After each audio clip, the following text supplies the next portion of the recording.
তো আজকে আমি যাচ্ছিলাম শ্রাদ্ধ বাড়িতে। একটা বন্ধুর ঠাকুমা মারা গেছে, তাই আমরা চারজনাই যাচ্ছিলাম, আমি, শুভদীপ, সূর্য। বলতে বলতে চলে এলাম লজে। লজটির নাম হলো বসুন্ধরা লজ।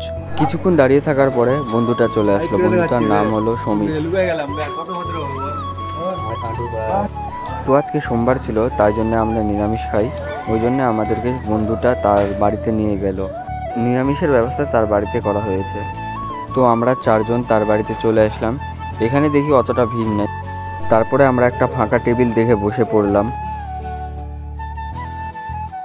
প্রথমে ভাত চলে আসলো, তার কিছুক্ষণ পরে ডালও দিয়ে দিল, তারপরে এক এক করে সব সবজি দিয়ে দিল। তারপরে আমরা খেতে শুরু করলাম।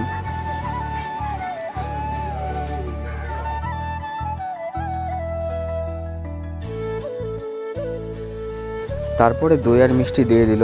দেখো, আমাকে 4টা মিষ্টি দিয়েছে। তারপরে খাওয়া দাওয়া করে আমরা বাড়ির দিকে চলে গেলাম।